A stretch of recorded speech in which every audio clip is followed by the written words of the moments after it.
बिस्मिल्लाहिर्रहमानिर्रहीम, अस्सलामुअलैकुम। मैं हूं करामत मुग़ल और मेरे साथ हैं ईसा नकवी। नकवी साहब, ईरान का इसराइल पर बेशक वक्त ड्रोन्स और बैलिस्टिक मिसाइल का हमला मुकम्मल हो गया। मशरिक़ वस्ता की ताज़ा तरीन सूरत हाल क्या है? क्या ये मामला यहाँ पर ठंडा हो जाएगा या लड़ाई मज़ीद फैलने का ख़तरा है? देखें मुग़ल साहब, मामला सिर्फ मशरिक़ वस्ता का नहीं है। इस वक्त पूरी दुनिया पे एक खौफनाक और भयानक जंग का साया जो है वो मौजूद है और ख़तरा मंडला रहा है जी। और उसकी वजह यह है कि अगरचे ईरान ने अब से थोड़ी देर पहले ये ऐलान कर दिया है कि हमने हमारा जो हमला है it should be deemed concluded, कि इसको मुकम्मल तसव्वुर किया जाए कि हमने जो एक्शन लेना था 1 अप्रैल को जो ईरानी सफारत खाने पर दमिश्क में हमला हुआ, जिसमें जो पासदारान इनकलाब हैं उनके ब्रिगेडियर जनरल जाहिदी साहब वो शहीद हुए, 7 जो है वो मज़ीद अफसर जो हैं वो शहीद हुए, दीगर कैजुअलिटीज़ हुई उस अटैक में। उसके जवाब में वो तो ये कह रहे हैं कि हमारा हमला जो है वो मुकम्मल तसव्वुर किया जाए। सही। लेकिन ख़तरा आप देखें क्यों मौजूद है। इस अटैक से बिल्कुल पहले जी। एक तरफ तो आपको पता है कि पूरा वेस्टर्न ब्लॉक मौजूद है ना, जी। इसराइल है और इसराइल के साथ अमेरिका और अमेरिका के तमाम इत्तहादी मौजूद हैं। फिर दुनिया में और दीगर ममालिक हैं जो अमेरिका के फ्रंट लाइन इत्तहादी नहीं हैं लेकिन इसराइल के हवाले से वो सॉफ्ट कॉर्नर रखते हैं या इसराइल के हवाले से उसे मरऊब हैं, उसके साथ उनके ताल्लुकात ऐसे हैं या किसी भी बुनियाद के ऊपर। तो एक तो वो पूरा ब्लॉक मौजूद है। जी। इस तरफ जो राबता हुआ है ईरान और रूस के दरमियान, इसका मतलब ये है कि ये कोऑर्डिनेशन थी दरमियान में। हमने जो लास्ट वीडियो की थी वो हमने की थी सुबह 5 बजे के करीब जी। और अटैक शुरू हुआ 1:30 बजे पाकिस्तानी टाइम के मुताबिक। इतलात आना शुरू हुई कि अटैक लॉन्च कर दिया गया है। आगाज़ में तो तफसीलात ही नहीं थी कि अनमैन्ड एरियल व्हीकल्स जो हैं वो लॉन्च किए गए हैं। ड्रोन्स ही होते हैं वो, लेकिन उनकी साख्त क्या है, कौन से हैं, उसके हवाले से तफसील नहीं पता थी। बैलिस्टिक मिसाइल जो है वो उसके बारे में तो लगभग 3:30 पौने 4 बजे इतला आई कि बैलिस्टिक मिसाइल्स भी लॉन्च किए गए हैं ईरान की तरफ से। फिर ये पता चला कि ड्रोन जो हैं उनके ऊपर 20 किलो धमाका खेज मवाद मौजूद था और ये खुद कुछ ड्रोन्स थे। They were never meant to carry out an attack and come back. वो दूसरे वाले ड्रोन्स थे, सस्ते ड्रोन्स थे जिनने सिर्फ मवाद लेके जाना था, मवाद लेके जाना था और वहीं पर तबाह हो जाना था। और ख़ुद कुछ ड्रोन्स थे, बेसिकली इतने महंगे भी नहीं होते दीगर जो टेक्नोलॉजी होती है उसके मुकाबले में। ये रिलेटिवली जो है वो देर चीपर ड्रोन्स। इनके साथ अटैक हुआ। फिर इसकी जब तफसील सामने आने लगी, अब जो ईरानी मिशन है टू अक़वाम मुत्तहिदा, जो उनका सफारत खाना है जो डील करता है अक़वाम मुत्तहिदा को, उसने एक ट्वीट किया है और बयान जारी किया है, ख़त लिखा है अक़वाम मुत्तहिदा को और उसमें उन्होंने बताया है कि हमने किस बुनियाद के ऊपर ये हमला किया है, इसको क्यों मुकम्मल तसव्वुर किया जाए। और साथ में इन्होंने वार्निंग जारी की है, जिससे आपको अंदाज़ा होता है कि जो ऑपरेशन ट्रू प्रॉमिस जिसको लॉन्च किया गया रिटेलिएशन के तौर पे, मैं इसमें हम तकरीबन अब रिकॉर्ड कर रहे हैं वीडियो 8 बजे के करीब। तो सिचुएशन क्योंकि तब्दील हो रही है तो हो सकता है कि आने वाले घंटों में कुछ ऐसी चीज़ें हैं वो मैं आपको मेंशन भी कर दूंगा जो आज दिन में होनी है इस हवाले से। और अगर इज़राइल अब मज़ीद कोई एस्केलेशन करता है, फर्दर अटैक करता है, जो कि वो हाईली लाइकली है कि करेगा, जी, कभी इम्कान है कि वो ये करेगा, अगर वो ये करता है तो उस सूरत में फिर क्या हो सकता है वो सारा इनकी ट्वीट में, बयान में और उसमें मौजूद है। ईरान ने कहा है कि the matter can be deemed concluded, कि इसको मुकम्मल तसव्वुर किया जा सकता है, किया जाए नहीं, किया जा सकता है। ये जो परमानेंट मिशन है ईरान का, उसने एग्जैक्टली क्या कहा? उन्होंने कहा कि conducted on the strength of article 51 of the UN charter pertaining to legitimate defense, Iran's military action was in response to the Zionist regime's aggression against our diplomatic premises in Damascus. The matter can be deemed concluded. However, should the Israeli regime make another mistake, Iran's response will be considerably more severe. It is a conflict between Iran and the rogue Israeli regime from which the US must stay away. और must stay away जो है वो caps lock में लिखा गया। हाँ।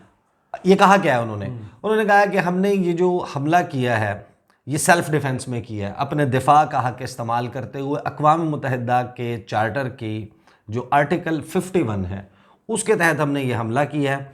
और Iran का जो मिलिट्री एक्शन है वो जवाबी हमला था सहूनी रियासत के अग्रेशन, जो उन्होंने बर्बरियत का मुजाहरा किया, जो उन्होंने हमला किया दमिश्क में हमारे सफारत खाने पर। जो मैटर है इसको कंक्लूडेड डीम किया जाए, समझा जाए कि ये मुकम्मल हो गया है। हाउएवर, लेकिन अगर इजरायली फोर्सेस जो हैं, इजरायली रियासत है, उसने कुछ और किया तो फिर बड़ा ही सख्त जवाब आएगा। ये मामला ईरान के और बदमाश इसराइली रियासत, रोग इसराइली रजीम के दरमियान है, जिससे अमेरिका दूर रहे। ये अब आर्टिकल 51 क्या है? आर्टिकल 51 जो है वो अक़वाम मुत्तहिदा का बड़ा क्लियर है कि इस चार्टर में, क्योंकि वो जंग रोकने के लिए, अमन रखने के लिए बहुत कुछ उसमें मौजूद है ना, कि ये नहीं कर सकते आप, कोई सरहद नहीं पार कर सकते, इंटरनेशनल बॉर्डर नहीं क्रॉस कर सकते, हमला नहीं कर सकते, वगैरह वगैरह, ये सारी चीज़ें मौजूद हैं। लेकिन इसमें ये कहा गया है कि इस चार्टर में मौजूद कोई भी चीज़ आपका जो पैदाइशी हक है अपने दिफा का, चाहे वो इंडिविजुअल हो कोई, चाहे एक ग्रुप हो या कलेक्टिव सेल्फ डिफेंस हो, उससे नहीं रोक सकता। ये चार्टर आपको अपने दिफा के हक से नहीं रोक सकता अगर आपके ऊपर एक आर्म्ड मुसल्ला अटैक हो और आप अक़वाम मुत्तहिदा के मेंबर हों। हाँ, सिर्फ इस सूरत में अगर अक़वाम मुत्तहिदा सलामती कौंसिल जो है वो इंटरनेशनल पीस और सिक्योरिटी को मद्देनज़र रखते हुए इसके हवाले से किसी अमल का आगाज़ कर चुकी हो। अब जो 1 अप्रैल को हमला हुआ था, जिसमें ब्रिगेडियर जनरल शहीद हुए, ज़ाहिदी, और उनके साथ मज़ीद जो पासदारान इनकलाब के ऑफिसर्स हैं वो शहीद हुए, और एम्बेसी कंपाउंड के साथ जो जुड़ी हुई इमारत है उसको नुकसान पहुंचा, वहाँ पर मज़ीद जो है वो कैजुअल्टीज़ भी हुई। उसके बाद एक एफ़र्ट किया गया रूस की तरफ से, और रूस ने कॉल किया कि आप जो है वो अक़वाम मुत्तहिदा सलामती कौंसिल इसको कंडेम करें, मजम्मत करें, और उसके लिए उन्होंने इजलास बुलाया, लेकिन वो इनकन्क्लूसिव रहा, उसके ऊपर कोई नतीजा नहीं निकला। अब क्योंकि वहाँ से कुछ नहीं आया था अक़वाम मुत्तहिदा सलामती कौंसिल ने, तो ईरान ने कहा कि हमने उस बुनियाद के ऊपर, अब जो राब्ता हुआ है इस अटैक से बिल्कुल पहले ईरान और रूस के दरमियान, दैट टेल्स यू कि ईरान ने किसको कॉन्फिडेंस में लिया। ये हिंट है, एग्जैक्टली उस खबर में ये मौजूद नहीं है, लेकिन हमले से ऐन पहले ये राब्ता होना ईरान के वज़ीर ख़ारजा और रूसी वज़ीर ख़ारजा के दरमियान, उसकी खबर क्या रिपोर्ट हुई और अब तक जो गुज़श्ता 2.5 से 3 घंटे में जो मज़ीद डेवलपमेंट्स हुई हैं वो मैं ज़रा क्विकली आपके सामने रख देता हूँ। बैकग्राउंड और वो सारी डेवलपमेंट्स और डिटेल्स आपको मालूम है, जहाँ तक हमने कवर कर ली थी, उससे आगे चलते हैं। एक तो ये कि इसराइल के लिए स्पोर्ट, क्योंकि मैंने आगाज़ में ही जो गुज़श्ता वीडियो थी इस चीज़ को रिपीट करना ज़रूरी है। मैंने जो मेरी अंडरस्टैंडिंग है, या अदरवाइज़ आप जो इस खत्ते को समझने वाले लोग हैं उनको, या इसराइल क्या करता है, किस तरीके से ऑपरेट करता है, उसको समझने वाले लोग हैं, उनका एक कंक्लूजन ये है कि नेतन्याहू ने जो दमिश्क में हमला करवाया ईरानी सफारत खाने पर, उसके मकासद थे। उसके मकासद ये थे कि उसके ख़िलाफ़ जो आवाज़ें उठना शुरू हो गई थी उसके करीबी ममालिक में, वाशिंगटन में भी उसके ख़िलाफ़ आवाज़ें उठना शुरू हो गई थी, जो वॉर क्राइम्स कमिट किए जा रहे थे, जंगी जराइम कर रहा था इसराइल गज़ा में, उसके ऊपर थोड़ी सी आवाज़ें कम हो जाएं।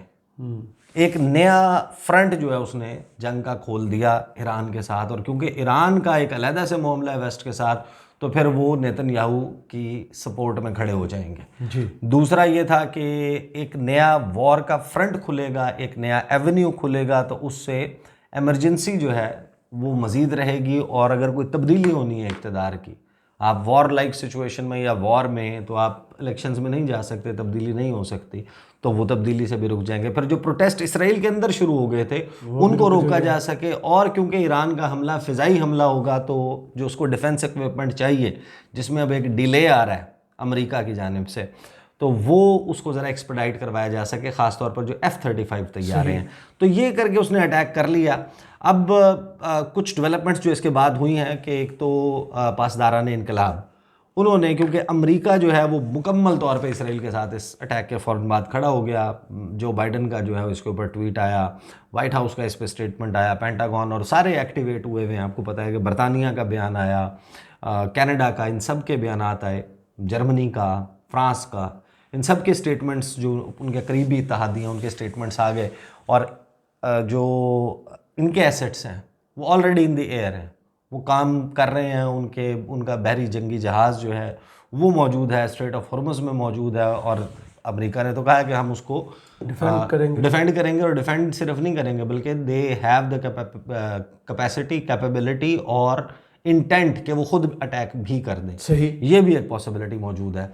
तो उस पर पासदारान इनकलाब ने एक तो ये कहा है कि अगर अमेरिका इस सारे मामले में आएगा, फड्डे में पड़ेगा, तो उसको हम रिस्पॉन्स देंगे। दूसरा जो कनाडा की तरफ से स्टेटमेंट आया, अनइक्विवोकली जो है उन्होंने कंडेम किया इसराइल के अटैक को।